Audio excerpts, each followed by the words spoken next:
The Blue Jays celebrating a berth in the postseason. Toronto clinching their spot with a win over the Kansas City Royals Sunday. The Jays now have their sights set on the division title, which is almost within reach. They hold a 2-game lead over the New York Yankees with 6 games to play. All right, let's bring in Matt Cauz, TSN 1050 host and co-host of the Matt Cauz podcast. Matt, good morning to you. So your thoughts on the Jays advancing, how did they do it?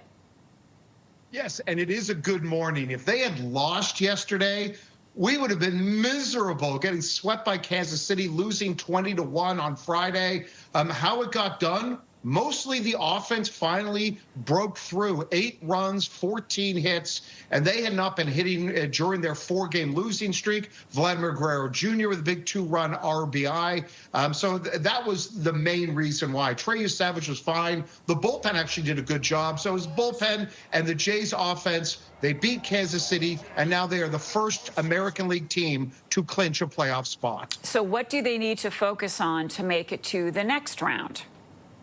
The main thing they need to focus on, they need to go 500. They've got 6 games left. Go 3-3, then you win the American League East and you win the American League, and that means you avoid the wild card round, which the Blue Jays have been swept the last bunch of years whenever they make it. The main thing they got to focus on is what is the health of Chris Bassett, who's now out for the final 6 games, and more importantly, what is the health of Bo Bichette, who certainly his absence played a part in the Jays not being able to score. Those are the 2 things. And then after, who's the number 3 starter for the Blue Jays in the playoffs? We know it's going to be Gausman. We know it's going to be Shane Bieber. Who's the number 3 guy? So those are the main things the Jays will be focusing for the next week and a half. Matt, I know you well enough to know that you tell it like it is. Does this team have what it takes to go to the finals? They absolutely do have enough to get to the World Series. There's no juggernaut team in the American League, so they can do it.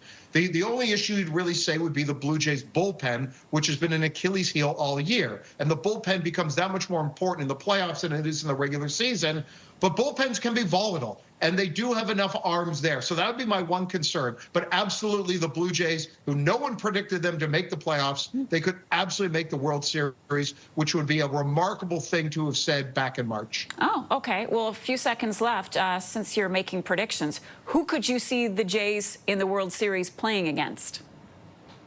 I'm gonna go with Philadelphia. I'm not betting on the Dodgers. So many injuries there. I'll go the Philadelphia Phillies. How great would that be? It'd be a rematch of the last time the Jays were in the World Series back in 1993, which feels like just yesterday, but it's been a while. It's been a while, Matt. Matt Cauz is the TSN 1050 host and co-host of the Matt Cauz podcast. We'll talk to you soon. Now,